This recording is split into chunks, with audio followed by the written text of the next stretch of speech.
Hi, Audra. Very, very nice to have you on our channel, and really, really honored to have to interview you. You've got a very, very meaningful cause.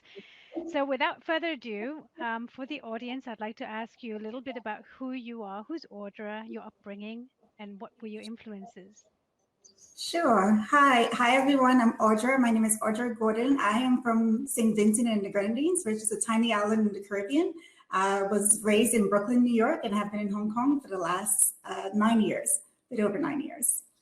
And you have a very colorful work history. Can you just share a little bit about, okay, your education and how you got to your first job, and then how you've actually evolved to where you are right now? Sure. So I started off my career before, I started my career in retail fashion. So I worked for a few brands in New York. And after finishing my undergrad, I transitioned to banking. So I started off my career in banking as a teller and worked my way up to VP level in banking as a relationship manager for high net worth clients. And then I transitioned to Hong Kong in 2011 to lead an international team in premier banking. And then, okay, so you came to Hong Kong. Was it actually an easy transition to come from New York? What was your decision? So Hong Kong came about because of LinkedIn, actually. As I started traveling around the world, I really enjoyed traveling. So as a nomad, I just wanted to have an international career. And I reached out to a guy on LinkedIn. I had never met him before, but he sent me a contact request, and I sent him a message, and I said, oh, I would love to chat with you about how you transitioned from HSBC in New York to Hong Kong. And he said, oh, you're in luck. I'm in New York for 2 weeks. Let's meet up. And that initial chat really inspired me. He had lived in Tokyo for a few years. He had lived in Hong Kong for a few years. And we just chatted, and all the preconceived notions you have about language and culture. He said, you'll be fine, everyone speak English. And that really inspired me. And I went online, I saw a role to manage the international team. I posted for the role. I had one phone interview, and I was offered the job to move to Hong Kong. So I loved it from day one. I had never been to Asia at that point. I had traveled quite a bit of Europe, a bit of Africa, a bit of South America, but never ever Asia. And I showed up here on day one, and I knew I'll be here for a long time. Well, the 9 years has probably gone by very quickly. But how did you then pivot from banking with your sort of very secure job and colorful sort of lifestyle? Why did you decide to do it to get into this business, into the business of clothing? Right.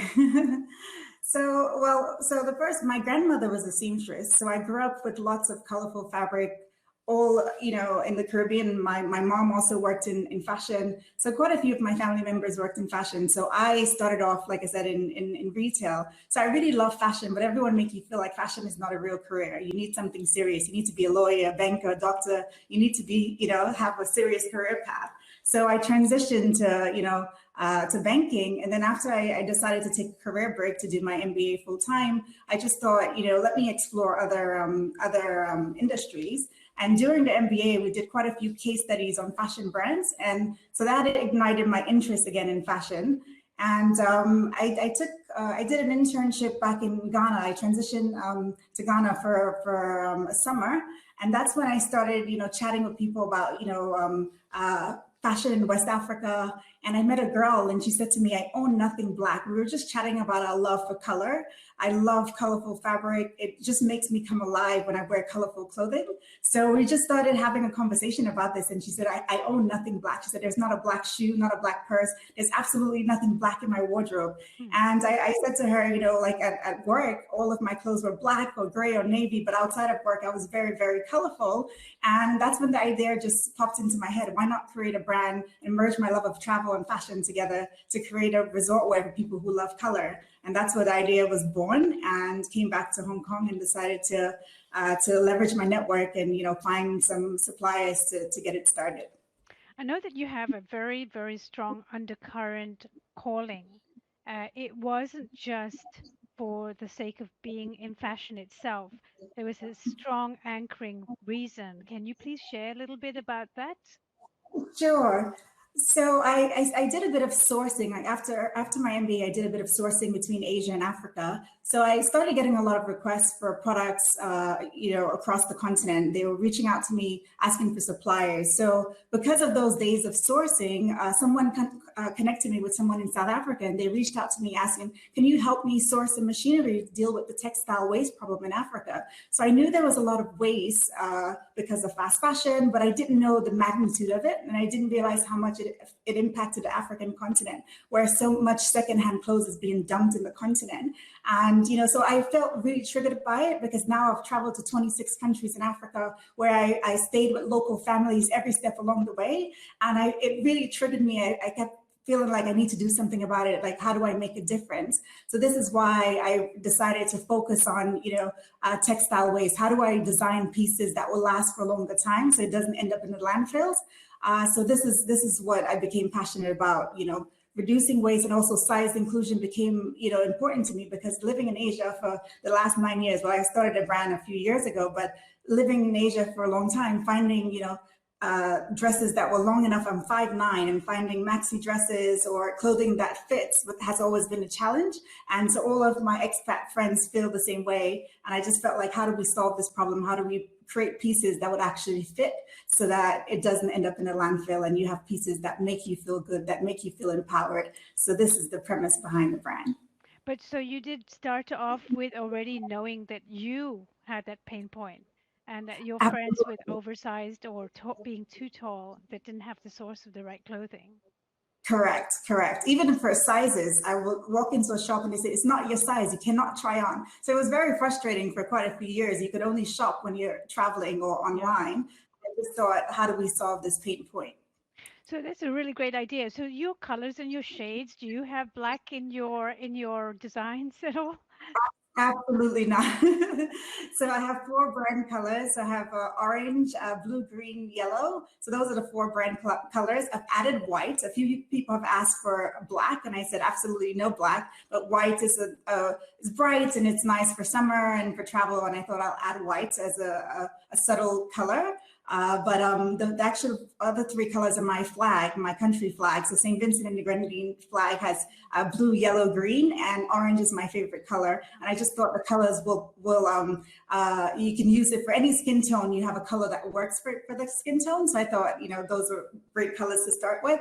But I think this will always be the brand color. So, so that help eliminate waste, because I always have the same fabric, and you can reuse them for different designs because you always have the same color. So I'm not following the trends at all. So just sticking with the 4 solid colors and white, and then I add prints as I go each season. So when you talk about the pain point of sustainability in the way that you want to minimize the amount of fabric and reuse the same clothing, and I guess you say that you actually have a special design to your clothing. What is that? Correct. So I've decided to add extra seam allowance in all of the pieces. So this is one of my size fluctuate a lot, and a lot of my friends as well. And I felt like sometimes you need to adjust pieces. And now a lot of the brands design with absolutely no size allowance so that you continue consuming. So I felt like if I had a few inches of fabric, my customers could adjust the pieces if their size fluctuates. So this is the premise behind that. And then I've added extra seam allowance on the waistband of the skirts. And then, well, I haven't mentioned the kids collection that I've launched last year. This was because of a lot of the moms kept asking. And at first I thought absolutely not, no kids sizes, because I thought it was a lot more I needed to learn about the kids design. But then I decided to try. One of my friends in New York wanted something for her niece, and I said, let me try. And then lots of parents in Hong Kong kept asking. And then, so what I've done is added extra, adjustable elastic in the back of the waist, so they can start as a maxi, and as they grow, it becomes a midi. And all of the pieces are versatile, so they can grow into the pieces as well. So it's been, yeah. So, I mean, did you actually, the fabric is actually quite robust then, because you want to keep it durable over times of wash. How did you source your fabric? Did you have to get the right weave, or the right mix of the fabric of those 2 Yes. materials or 3 materials? What are the materials that you're using? Yeah, so my fabric is silk cotton, is a silk cotton blend. I felt, pure silk was a bit too delicate for travel because initially my target customers were free-spirited travelers, who love colors, who love traveling and love lightweight pieces while they travel. So that's initially what I was looking for. So I was trying to find fabric that was light enough, but also not as delicate because I felt like silk was a bit too delicate. So then I blended the silk and cotton, and it has a really nice weight and a really soft hand feel as well. But I source my fabric in China. So I have a supplier in Dongguan, and they source the fabric from northern China. It's blended there.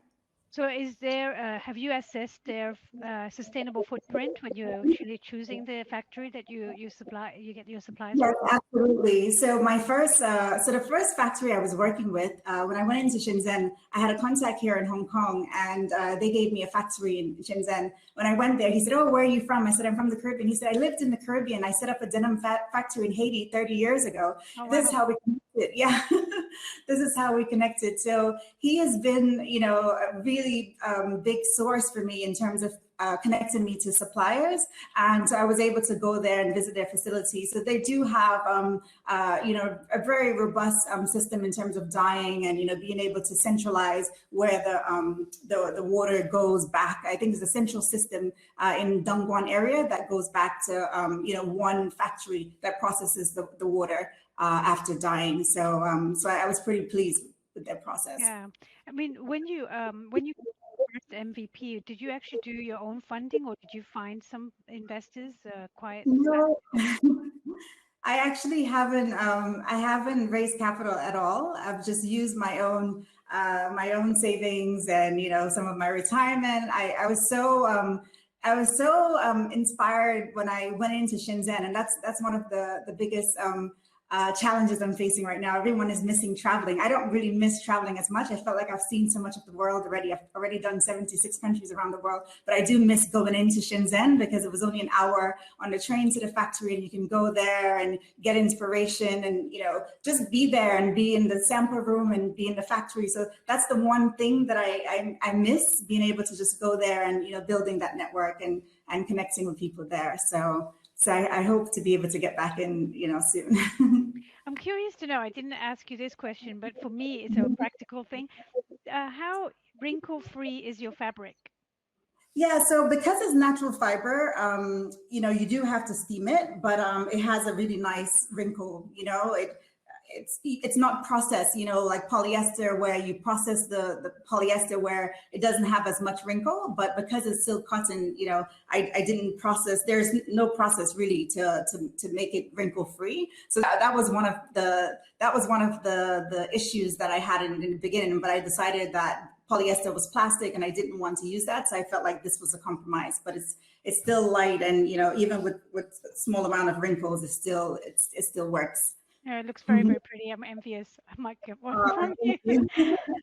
Where, as you actually were starting to do this, I guess it was friends and family. Did you continue on looking for the odd-sized people, or did you then start to design it so that you could actually have it for petite people like me?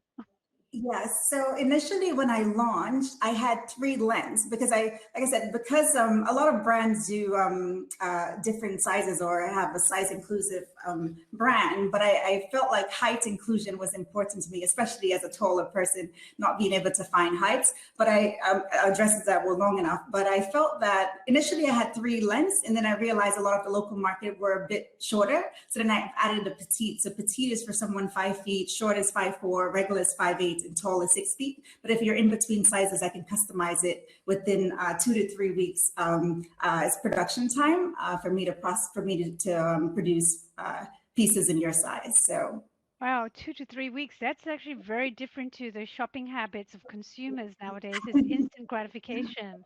So, I mean, is there such a sacrifice that they make, to this, and why? Yes. So the funny thing is, a lot of people said to me, this is not going to work. Customers want it. They want it now. And I said, well, if there's another brand that has, colorful products that has it ready and available, but the problem is they don't get their perfect length. If you're looking for a maxi skirt or maxi dress, you may never find the perfect length. If you buy something that's already in a shop, you have to cut it if you're shorter, or if you're taller, it's just not long enough. So I just felt like, for women who can actually get something that fits them and that's customized for them, they're willing to wait. So I have no issues at all. Like, I've done a ton of pop-ups across Hong Kong, and most of the orders are made to order. I have, a very small amount of inventory that I showcase so you can feel the fabric, see the sizes that I have and see the size range. But then, everything else, within 2 to 3 weeks, I then produce it, and the customers have no problem waiting because they know they'll have a quality product that's made for them. Wow, that's lovely. So, do you have any competitors? Yeah, well, I found a few resort wear brands, obviously. And then there are a few, there's a South African brand, there's an Australian brand that's also doing Mommy and Me, but not the bright colors. And they also don't do the made to order. So I've been searching for, brands that really focus on made to order. So like I said, a majority of my sales are made to order. So, so that was another reason why I didn't really need to raise capital, because I felt like once I had my initial investment and the customers are paying in advance for the pieces, then, as long as, you're putting back the cash flow back into the business, I always will have capital to be able to get new fabric and keep things going. So that was another reason, because that's one of the reasons a lot of fashion brands fail, because they have way too much inventory that they can't move, and they try to discount it. But for me, I felt like not having much of a markup. And because that's another reason why a lot of people don't go to brands that are focused on reducing waste, or more sustainable brand, because of the price point. But I felt like if I didn't have much of a margin, and I sell to customers who then will refer me to their friends and family, then you have more volume that way, instead of encouraging people to buy more, buy less, but then tell your friend about it, that you have something that works for you. So this is the reason why I felt like this way was the only way to go forward. But also, I don't have the excess inventory that will end up in the landfill. So this was the biggest concern for me, because I love the African continent so much, I felt like I needed to do something about it. So this is the reason why.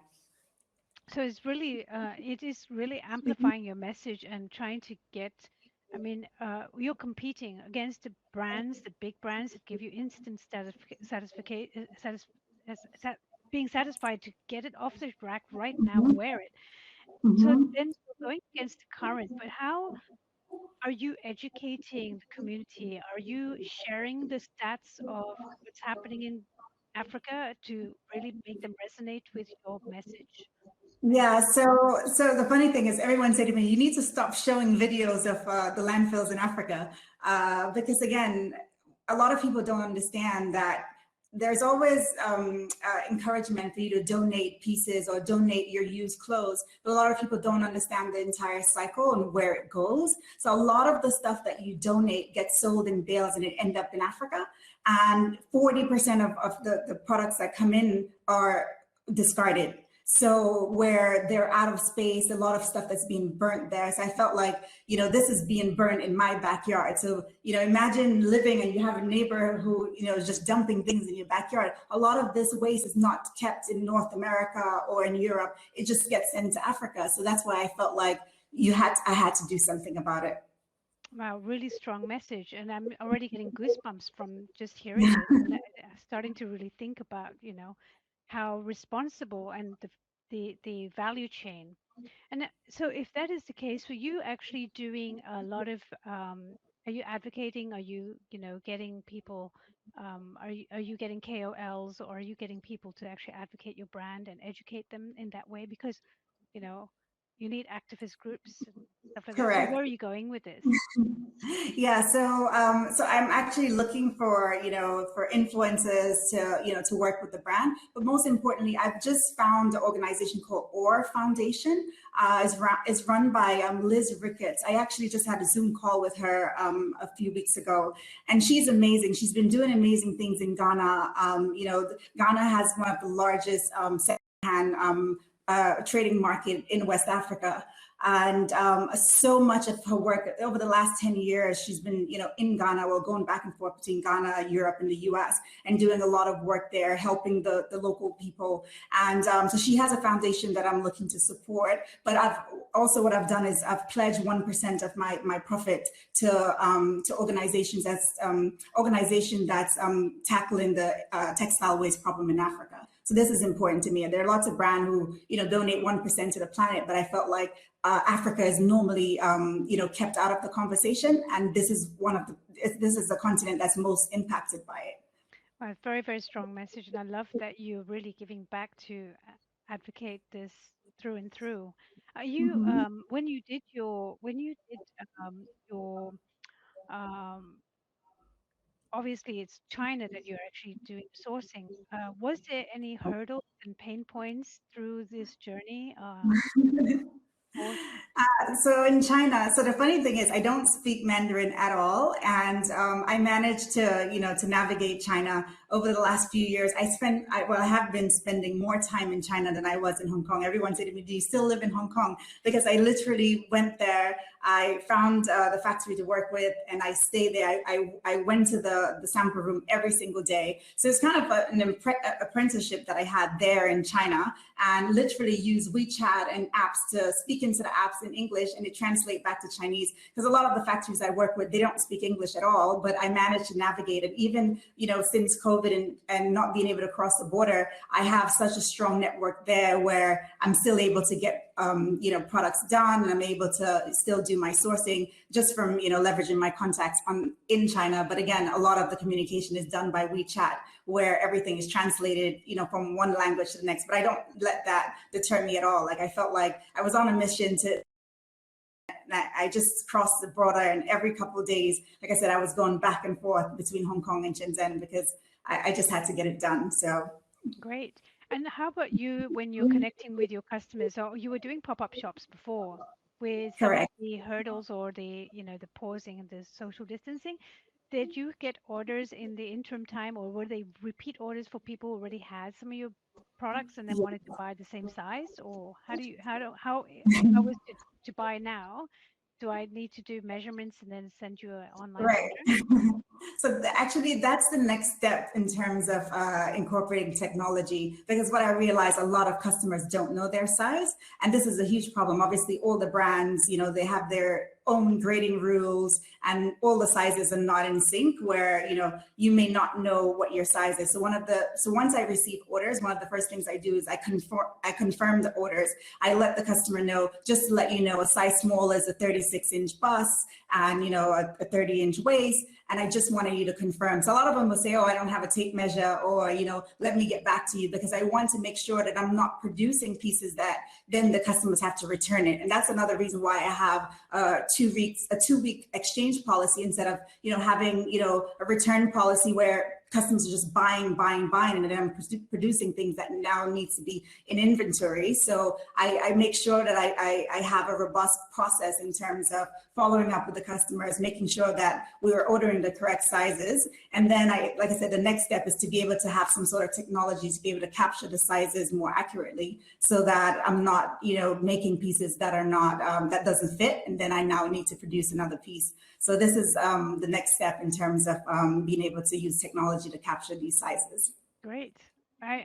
When I go to some of the stores, they actually have like certain brands, popular brands, and then they will say if you're a size 34 in an M&S or something like that, then it's pretty much I this. actually have done this quite a few times for the customers who say to me, oh, I have no tape measure. I said, what brand do you normally wear? And I said, what size do you wear in that brand? And I will go to the brand's size chart on their website to see what the bust measurement is, what the waist measurement is. So, Yeah, so it's a little bit more work for you. it is. But again, if we're able to incorporate technology to be able to capture this, which I've already been chatting with a few people about this, because through Explorium, I haven't mentioned that my brand is part of Li and Fong has the Explorium here in Hong Kong. And so I'm a resident there. So there are quite a few startups there, and we're supposed to be growing through collaboration. So I had a few chats with some of the other startups there. And one of them is focused on, I think they have the scanning machine that scans the body virtually. And, so we're chatting about where now when with COVID, instead of the customers having to go to a mall or go into a place that has these scanners, how do they capture their own measurements at home? So this is the next step in terms of, being able to capture the measurements and, not making pieces that's not needed. That's really good because then it will actually help to reduce errors for you or the extra phone call, right? Exactly. Um, are you planning, so from the time that you had your minimum viable product, which was you as the guinea pig and your friends, has there been Uh-huh. a lot of amendments to for consumers, or is it what you had designed that they are accepting as being your design and then accepting it and Yeah, then so definitely. I started off very, very small. I had just five, when I launched the brand, I launched November of 2018.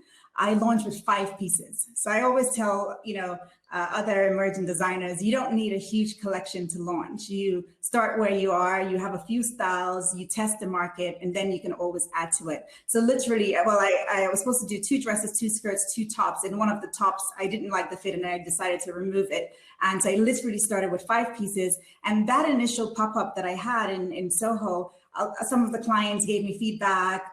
Some of them were a bit bigger, and that's when I extended the size range as well, because they say, "Oh, we really love your stuff, but the size is not big enough for us." But I think initially I went up to X large, and then I decided to extend it to 3X large, and obviously now I do the custom sizes as well. But yeah, so I designed the pieces, and like I said, it's quite timeless pieces. So whether it's now or 5 years from now, an A-line skirt or a maxi dress that's flowy, that's very simple, that's timeless.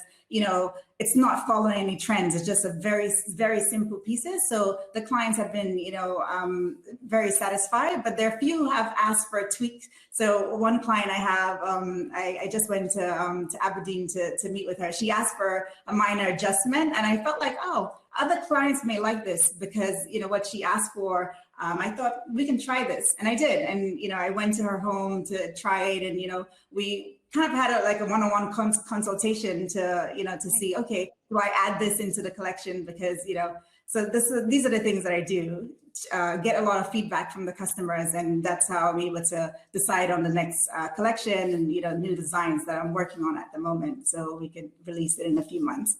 Yeah, great. 'Cause so you actually are choosing to do just classic cuts so that it Correct, actually can be timeless. Yeah. correct, Right. correct. So So are you actually doing are you creating all of them yourself, or do you have a seamstress? Do you have somebody else who's your design consultant or feedback? yeah. Sort of, No, no? I'm actually, yes, I am designing the pieces myself. I have a Okay. really good pattern maker, and we've been working well together. Even since COVID, he's no longer with the last factory I was using because we have a relationship. I message him on WeChat, so now he's with another factory. So at night when he's done with work, I would message him at 9, and we'll go back and forth with the paper pattern just because we've worked together before. So despite I'm in Hong Kong and I can't be there, but sometimes when we're in the sample room, I'll just have ideas, and it's easy because I'm there. And then he will just print some paper pattern, and then we'll put some on the mannequin and just figure out, what works. And then also too, I tried the pieces on and I said, okay, if this doesn't work, this doesn't work. And then we will do a lot of adjustment based on, the fit. So because I'm there on the ground and because I'm spending so much time there, it's easy to navigate and get things done. But obviously, hopefully soon I'll be able to get back, and so that process would be easier. But I haven't been able to. I'm still able to keep things going despite not being able to cross the border. So little wastage in the whole operation. Sounds like, with less inventory, less of that sort of like, you know, m- trial, well, one sample piece. You're doing it with Mhm. paper. You can cut it out. I love that, Just it's so minimalist, and it helps us with our Earth's resources. I'm really excited about trying to use your brand. Uh, For the sake of starters, for mhm, startup founders, I think that we all have this dilemma of which direction to put our mhm, resources and money when you're mhm. starting out, and where and then your burn rate. What would you say to startup founders, in your advice in general? My Just advice. Well, I think for me, well, I guess because I came from a banking background, I think it was easier for me. I definitely, had a bill of material from the beginning where I knew, okay, this is what it will cost for fabric. This is how many meters per each item. This is the cost of zippers. This is the cost of packaging. So I was able to incorporate all that. So I kind of, had an idea of what the cost was for each piece. And obviously that's what I use in terms of pricing. But most importantly, I because I have a banking background and I do have some small contracts still, so that gives me a bit more runaway.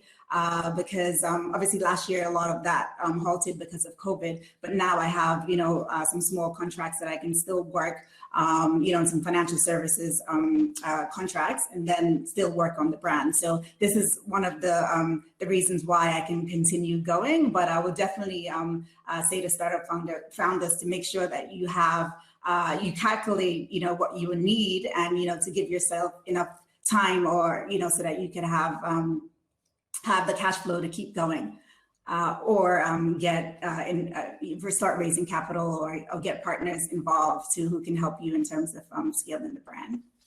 That's really great. So you at least have, this is probably like your side hustle then, if I look at it that way. No, I mean, absolutely. when you've got the contracts, to help you out, but were there parts of your journey where you really ran out of money, or you really ran out of and wanted to throw the towel in?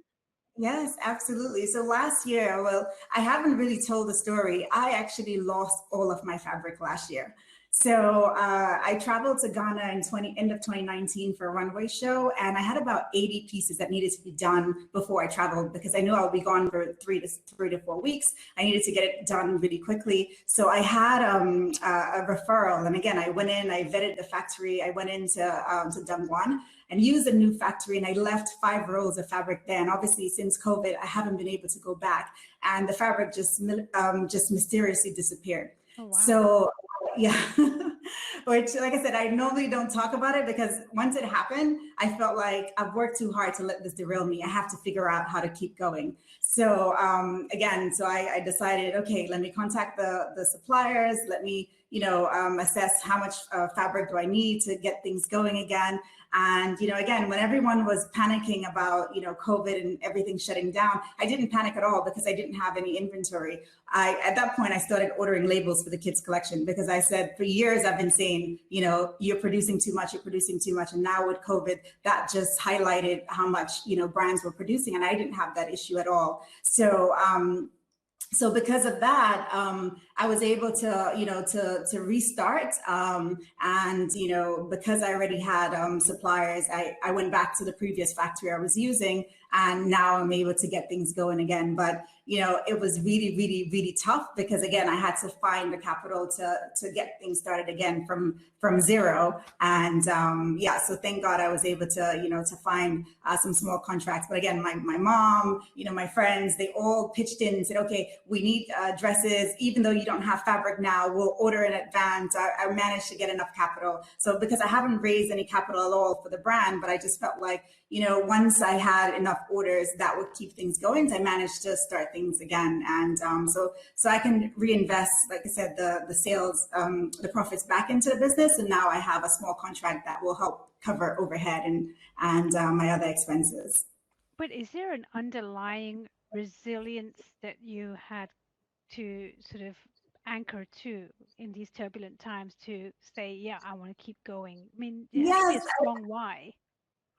yes, I absolutely. I felt like I am passionate about what I'm doing, despite, it hasn't been as lucrative for me. If I never made, a profit from this, just servicing the customers, just them, being fulfilled, and the joy that they get from the happy colors, but most importantly, not, changing the mindset of the consumer about buying less and having the pieces that last for a long time, and keeping them out of the landfill. That was motivation enough to keep going, because I felt like, so many people would have just said, you know what, let's find a job. Like I felt like, I've been in banking for 13 years. I have an MBA. Everyone's like, well, you need to, actually my dad kept saying, you need to find a job. When are you going to find a job? For years he's been saying this, but for me, like this is a passion of mine. I really enjoy what I'm doing. And despite, I won't make as much as I would have been making in banking, I really enjoy what I'm doing, and it's fulfilling for me, and it's not an option. I have to find a way to keep going. So Fabulous. So there are people like you're a woman and you're an entrepreneur. There may be mhm, some aspiring ones who are right now in an employee situation, mhm, wanting to sort of like test the waters, but don't want to leave their cushy jobs. Job right, security is such a big thing nowadays. What would you right. say to them?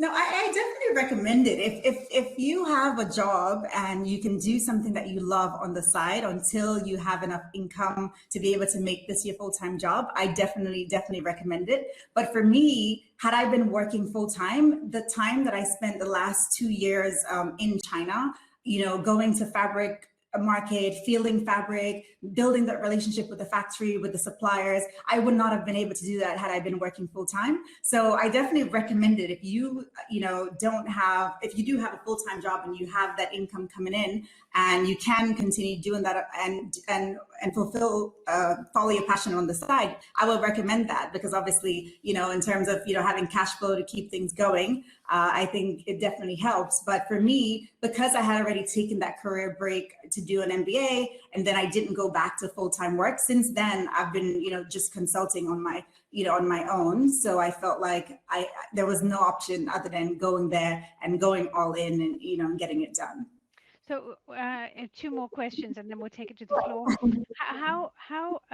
Who are you following? Who are the idols that you're following? Any sustainable gurus that you actually emulate? Well, I follow quite a few of the like on Instagram. Like I follow Redress. I met Christina Dean at an event a few years ago, and I love the work that they're doing at Redress here in Hong Kong.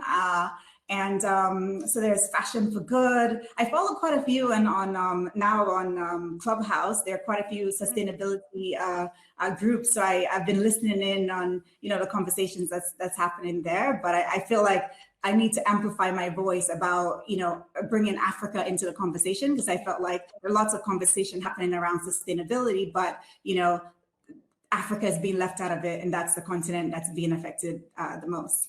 Excellent. And what are your favorite books and why? I actually don't want to curse. Actually, I really love The Subtle Art of Not Giving an F. That's by Mark Manson. It's one of my favorite books because it just make you, I give it to everyone, because I feel like the book, it just make you realize that you need to be comfortable in who you are. And you need to be focused on, there are a few things that you need to put your attention to. And you can't just care about all these things. You have to, narrow down, the things that you focus on and you give your attention to. That's actually one of my favorite books. And it just made me stand in who I am, and I can show up as me every time. And I don't need to conform to, to fit into any box. I just feel like I am me, and I recommend this book to everyone. Like I said, it has a curse word in it, but it's a fabulous book. I really, really, really enjoy it. Say Mark Manton. Mark Manson, yes, The Subtle Art of Not Giving an F. Yeah. Fabulous. It's Thanks. yeah. Oh, now I'm sure that there are questions that Margaret wants to reel out from the audience, so I'll hand it over to Margaret. Hi, Audra and Amrit. Big thank you for the fireside chat. And let's move on to Q&A. So the questions for Audra is,